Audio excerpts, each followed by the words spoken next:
ये बहुत ही important topic है और आज के समय के लिए बहुत ही महत्वपूर्ण है। This is really very very important topic. Emerging technologies transforming how health care is delivered, managed and experienced in the modern world. आज के समय में कैसे हेल्थ केयर में ट्रांसफॉर्म हो रहा है और उसमें क्या टेक्नोलॉजीज का यूज होता है, कैसे डिलीवर की जाती है, कैसे मैनेज किया जाता है और कैसे मॉडर्न वर्ल्ड में चीजों को एक्सपीरियंस किया जा रहा है, उसको हम लोग जानते हैं। First of all, introduction why technology is reshaping healthcare. Emerging technologies are innovating digital and engineering advances being adopted in healthcare to improve patients' outcome, streamline operations, reduce cost, and make care more accessible.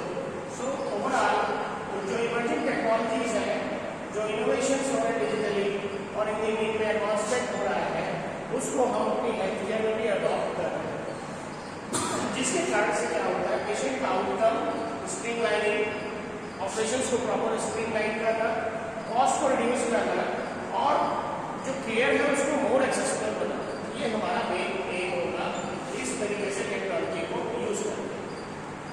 First of all, growing disease burden, जितनी बीमारियों का जो एक तरीके से बोझ बढ़ रहा है उससे हिसाब से। Next is rising health care cost, जो हेल्थ केयर की कॉस्ट है वो बढ़ रही है, एक्सेस एंड इक्विटी गैप्स है और साइंटिफिक एडवांसेस। इन सारी चीजों को अगर हम समझें तो इसके कारण से इन चीजों का महत्व बढ़ जाता है। तो rising chronic disease demands smarter scalable solutions. Technology helps reduces waste and improves cost efficiency. Digital tools bring care to other and remote areas. अगर डिजिटली टूल्स हमारे पास है केयर के लिए तो हम जो अंडरसर्व लोग हैं या दूर है उनको भी हम मैनेज कर सकते हैं। साइंटिफिक एडवांस की बात करें तो genomics, computing and engineering enable new possibilities. ठीक है, पहले बात करेंगे आर्टिफिशियल इंटेलिजेंस। आज का सबसे इंपॉर्टेंट टॉपिक्स है। AI uses machine learning and deep learning algorithms to analyze large data sets, recognize patterns and support clinical decisions making at speed and scale. Obviously आप सब AI का यूज कर रहे हैं आज के समय में, लेकिन इसका यूज आने वाले समय में और भी बेहतर होगा और भी अपग्रेडेड होगा कई सारे एस्पेक्ट्स को लेते हैं। तो इसमें कहीं ना कहीं बहुत तेजी से हम किसी लेवल पर निर्णय ले पाने की क्षमता हमारी होगी और उससे पेशेंट्स का भी बेटरमेंट हम कर पाएंगे। तो इसमें डायग्नोस्टिक और इमेजिंग की बात करें तो AI x-ray, CT scans, MRIs with near expert accuracy. इतनी बड़ी बात है, एक्सपर्ट्स के लगभग लेवल एक्यूरेसी इसको मिल सकती है एक्सरे, CT, MRI करने के लिए। It detects cancers, diabetic retinopathy and fracture in early.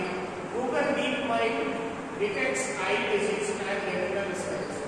Google DeepMind, ठीक है, detects eye disease from retinal scans. Clinical decision support की बात करें तो analyses patient records to suggest diagnosis and treatment, reduces medication errors and adverse drug reactions, and sepsis early warning symptoms, save lives in ICU। तो patient का record करना, diagnosis और treatment को एक तरीके से इनका सारा डेटा मेंटेन करना, रिड्यूसेस मेडिकेशन एरर्स को रिड्यूस करता है, साथ में एडवर्स ड्रग रिएक्शंस को भी ये कंट्रोल कर सकता है। सेप्सिस अर्ली वार्निंग दे सकता है सेप्सिस में और सेव कर सकता है ICU में पेशेंट्स की लाइफ। हॉस्पिटल ऑपरेशंस की बात करें तो predicts patients admission for bed time, optimises OT scheduling and staff allocation. OT की शेड्यूलिंग की जा सकती है और स्टाफ एलोकेशन का किया जा सकता है। ऑटोमेटिक बिलिंग हो सकती है, कोडिंग हो सकती है और एडमिनिस्ट्रेटिव टास्क भी किए जा सकते हैं इसके सहायता से। Number 2, telemedicine and digital health. What is telemedicine? Telemedicine uses digital communication tools जैसे video, phone, messaging to deliver health care remotely. जो लोग दूर हो उनको इन माध्यमों से, वीडियो से, फोन से, मैसेज के माध्यम से, जिसको हम डिजिटल कम्युनिकेशन टूल्स कहते हैं, इनके माध्यम से हम पेशेंट से कनेक्ट हो सकते हैं, डॉक्टर्स को भी कनेक्ट कर सकते हैं विदाउट फिजिकल विजिट। हम डॉक्टर को वहाँ गए नहीं, हम दूर से ही उनकी सारी चीज़ों को असिस्ट करके मैनेज करने का प्रयास कर सकते हैं। तो इसमें वीडियो कंसल्टेशन है, स्टोरेज फॉरवर्ड है, रिमोट मॉनिटरिंग है और मोबाइल है। ठीक है, की बेनिफिट्स में care at home, no travel for routine consultation, आने की जरूरत नहीं, घर से ही केयर मिल सकती है। रीचेस रूरल एंड अदर सब कम्युनिटीज, गाँव के एरिया में या ऐसे एरिया जहाँ पे हम सब नहीं कर पाते, पहुँच नहीं पाते हैं। फास्टर एक्सेस इसके थ्रू हो सकता है, कॉस्ट सेविंग हो सकती है, रिड्यूस इन्फेक्शन रिस्क, अगर कॉन्टेक्ट में नहीं आते हैं तो इन्फेक्शन रिस्क भी कम होगा, और 24/7 एक्सेस प्लान होगा या टेली हेल्थ। तो इस तरह के टेली हेल्थ प्लेटफॉर्म्स के थ्रू हम रात दिन पेशेंट की केयर और उसको मैनेजमेंट कर सकते हैं with the help of mobile. Next is third is electronic health records that's on EHR and big data. Electronic health record हम पहले डिस्कस किए हुए हैं। Digital versions of patients complete medical history, digital version होता है patient की complete history का, accessible bye authorised clinician across departments and hospitals. अलग-अलग डिपार्टमेंट से जो क्लिनिशियंस या ऑथराइज्ड डॉक्टर्स हैं वो आपको चीज़ों को देख सकते हैं। Reduces duplications, medical errors and lost of cost. इन चीज़ों को कम किया जा सकता है। एक्यूट डायग्नोसिस, इसमें diagnosis, medication, lab results, allergies और इमेजिनेशन होती है। Support continuity of care across providers, ठीक है। जहाँ तक बात बिग डेटा हेल्थ की, व्हाट इट इज क्या है। Massive volumes of health data from EHRs, wearables, lab imaging and claim process to reveal insights, ठीक है। ये सारा चीज जो है, सारे डेटा जो है EHR, wearable, लैब इमेजिंग और claims process to reveal insight, क्योंकि इनसाइट्स को हम जान सकते हैं। डिजीज सर्विलांस के लिए हेल्प होता है, track outbreaks and disease patterns, real time for public health response. Predictive analytics में identify high risk patients before complications occurs, for example revision risk. और रिसर्च ट्रायल्स की बात करें तो accelerate clinical trials and drug discovery using patient population data, ठीक है। तो research में भी ये चीजें हेल्प हो सकती है। Next is Internet of Things, that is called IoT and wearable devices. IoT in healthcare connects medical devices, wearables and sensors to the internet, enabling real-time data collection and remote monitoring of patients outside of the hospital setting. अगर जो IoT होता है, Internet of Things, कई सारी चीजें इसमें होती है, मेडिकल डिवाइसेस, wearables, सेंसर्स, और इसका रियल टाइम हम इनको इनेबल कर सकते हैं और डेटा कलेक्शन कर सकते हैं। दूर बैठे भी जो पेशेंट्स हैं उनकी भी मॉनिटरिंग, और outside of the hospital setting है उनकी भी हम इससे मॉनिटरिंग कर सकते हैं। जैसे smart watches monitor heart rate, ECG, SpO2 steps and sleep pattern continuously. Remote patient monitors track BP, glucose, weight for chronic disease management at home. Smart insulin pens के through log insulin doses, remind patients and share data with doctors. The smart hospital beds detect patients' movement, prevent falls, and alert nurses automatically. RFID asset tracking, track location of medical equipment, reducing loss and improving logistics. And implantable sensors monitor brain activity, cardiac functions from inside the body controls. तो ये सारी चीजें smart watch, remote patient monitor, smart insulin pen, smart hospital beds, RFID asset और implantable sensors, ये सारी चीजें internet of things या wearable devices में आती हैं। Next is robotics and automations. क्या है? सर्जिकल रोबोट्स की बात करें तो कन्वेंसी सिस्टम मिनिमली इन्वेसिव सर्जरी में रोबोटिक आर्म्स के थ्रू इसको हम लोग मिनिमल इन्वेसिव सर्जरी कर सकते हैं। ग्रेटर प्रिसाइजन में small incisions and faster recovery, एकदम प्रिसाइज सर्जरी, स्मॉल इंसिजन्स और fast recovery used in neurology, gynaecology, cardiac and orthopaedic surgery में रोबोटिक्स का यूज होता है। फार्मेसी रोबोट्स की बात करें तो automate dispensing of medications with 99.9% accuracy and it reduce pharmacist workload and dispensing errors. ये फार्मासिस्ट के वर्कलोड को और डिस्पेंसिंग एरर्स को भी कम कर सकता है। Barcode verification ensures correct drug dose patient plans, ठीक है। बारकोड के थ्रू सारी चीजें करेक्टली मैच हो सकती है। रिहैबिलिटेशन रोबोट्स की बात करें तो ये assist patients in regaining movement after stroke और injury. Exoskeletal helps paralysed patient walk again, provide consistent digital and physiotherapy sessions. तो रिहैबिलिटेशंस में भी रोबोट्स का यूज है। सर्विस एंड लॉजिस्टिक रोबोट्स में transport medication, specimen and linen within hospitals, UV disinfection robots sterilize ward automatically and reduce staff exposure to infectious environments. ऐसी सारी चीजें जो आप समझ रहे हैं, देख रहे हैं, ये इस समय कहीं न कहीं कई देशों में जो विकसित देश हैं उनमें इसका इस्तेमाल हो रहा है। Next is blockchain and cyber security. Blockchain in healthcare and distributed tamper-proof digital ledger and reports and shares data securely across a no single entity controls. ठीक है, तो blockchain इस तरीके से कि distributed tamper-proof digital ledger, जितना भी आपके distributed होता है, tamper-proof होता है, इसको reports को भी इसको छिड़कानी नहीं कर सकता है, ये जरूरी है। Secure EHR sharing, patient controls who access their reports across providers. और इनका पेशेंट का जो देख रहा है डेटा उसको ये पेशेंट कंट्रोल कर सकता है। Drug supply chain, track medications, उनको मेडिसिन को ट्रैक कर सकते हैं, डिस्पेंसिंग, प्रिवेंटिंग एंड काउंटरफीटिंग को असेस कर सकते हैं। क्लिनिकल ट्रायल एक्टिविटी में immutable reports, treatment data manipulation, research, billing and claims में transparent automated claims, reduce fraud and costing claims. Cyber security की बात करें तो health care is the most targeted sector for cyber attacks globally.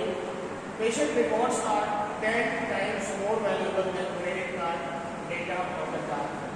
Dark web एक ऐसी जगह है जहाँ पर बहुत सारी चीज़ों का डेटा कलेक्ट होता है, बट उसकी IP एड्रेस और उन सब चीज़ों को जान पाना कठिन होता है कि कहाँ से एक्सेस हो रहा है। तो मेडिकल का जो डेटा है वो बहुत ही कीमती होता है। मेंशन किया है कि जैसे क्रेडिट कार्ड से भी ज़्यादा इसका महत्व होता है। तो रैंसमवेयर अटैक्स फिरौती मांगना है, इस तरीके के ऐसे शट डाउन हॉस्पिटल सिस्टम्स में जिसकी वजह से केयर डिले हो सकती है, डेटा ब्रीच हो सकता है, वायलेंट पेशेंट या किसी ट्रस्ट विश्वास को कम कर सकता है। तो की सिक्योरिटी मीजर्स में क्या है? End to end encryption of all patient data, multi factor authentication that is called MFA for system access, regular staff training on phishing and social engineering and real-time intrusion detection systems that's called IDs. तो cyber security के लिए क्या measures होने चाहिए उसको भी ध्यान रखने की जरूरत है। Next is 3D printing and genomics and procedures. 3D printing that is called additive manufacturing, cosmetic and orthotics, custom fitted limbs at a fraction of the cost. Surgical models में 3D printed organ replicas for pre-operative plannings.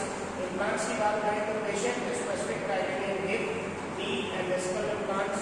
Bioprinting की बात करें तो printing living tissues and eventually organs, scaffolds. Drugs की बात करें अगर तो personalized tablets with exact doses printed on the organ. तो ये 3D printing का ये best response इसमें होता है। Genomics and precision medicine की बात करें analyzes a patient's DNA, a tailored treatment to their biology. Pharmacogenomics में choose drugs that work for your genetic data. Next is cancer genomics की बात करें तो it target specific mutations with precision therapies. And CRISPR gene editing जो होता है इसको correct defective gene causing disease उसको identify कर सकते हैं. Predict disease risk before symptoms appear, that is called preventive care. ये सारा जो है जीनोमिक्स का पार्ट है जो आपके जीन से रिलेटेड है, जिस पर हम प्रिसीजन मेडिसिन को यूज कर सकते हैं। इसके बाद next is cloud computing and AR VR you have here. Cloud computing क्या होता है? Store and access EHR signalling and data from anywhere securely, scalable infrastructure, no expensive on site server needed, enables collaboration between hospitals across regions. याद रखिएगा, it enables collaboration between hospitals across regions and powers AI analytics, validations and mobile health apps and disaster recovery के लिए data backup and save from hardware failure. Cloud में हमेशा data backup होता है और save from hardware failure होता है। और ये power किससे से मिलता है? Powers AI and powers किसको देता है? AI analytics को, validations को, mobile health। रही बात ऑगमेंटेड एंड वर्चुअल रियलिटी की बात करें AR एंड VR, इसमें medical training, surgical assistance, pain management, rehabilitation और मेंटल हेल्थ केयर। याद रखिएगा, medical training, surgical assistance, pain management, rehabilitation and mental health care.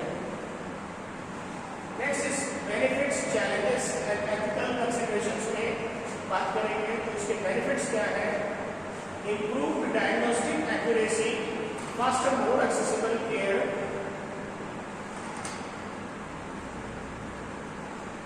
improved diagnostic accuracy, faster, more accessible care, reduced medical errors, better patient outcomes, cost saving over time, enhanced data sharing and personalized treatment. ये इतने इसके benefits हैं. Challenges की बात करें तो high implementation cost, resistance to change, infrastructure gaps in LMICs, staff training requirements, interoperability issues, data privacy risk and reliability down. रही बात टेक्निकल इश्यूज की तो patient data privacy and consent, algorithmic bias in AI decision, equity, who has access, किसको access है, accountability for AI errors, replacing human empathy, over reliance on technology and regulatory frameworks matter. तो ये कहीं ना कहीं benefits, challenges और ethical consideration है इस segment.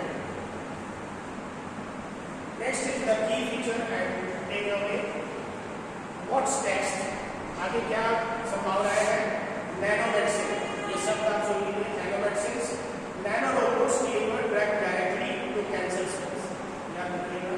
CRISPR therapies, gene editing cures inherited disease and the source. ठीक है. Autonomous AI independently reads the scans and drafts clinical notes. The metaverse में virtual hospitals and remote surgery via digital tools. ये आने वाले समय में technologies आने वाली है. Nano medicine, CRISPR therapies, autonomous AI and the metaverse. ठीक है. की टेक्नोलॉजीज की बात करें तो technology is not a replacement for human care, it is an enabler. ये एक तरीके से उस काम में पूरा आगे सहयोग करती है. AI, IoT, EHR and telemedicine are already transforming healthcare today. Implementation must be equitable innovation for all, not just the wealthy. सबके लिए एक समान होना चाहिए. इम्प्लीमेंटेशन बराबरी का सबको लाभ मिलना चाहिए सारी सुविधाओं का. साइबर सिक्योरिटी और डेटा प्राइवेसी के ऊपर कोई भी बात नहीं होना चाहिए. उसकी सुरक्षा सबसे ऊपर होनी चाहिए. Healthcare professionals must embrace life long learning in pace.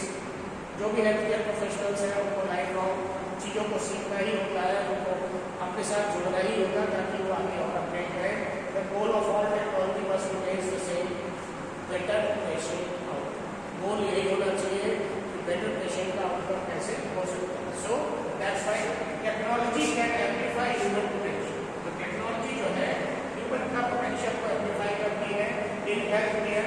That means saving and improving patient की लाइफ को सेव करना और इम्प्रूव करना, यही बेसिक एम होता है.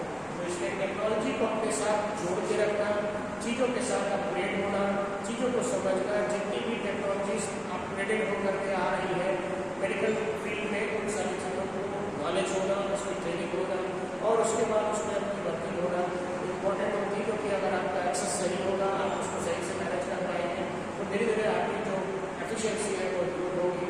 इससे सबसे बड़ी चीज़ क्या होगी, पेशेंट का जो लेवल ऑफ केयर है वो सबसे बेस्ट होगा, उसको कंफर्ट मिलेगा और कहीं ना कहीं अपनी सर्विसेज बेस्ट लेवल तक पहुँचेगा. So that is why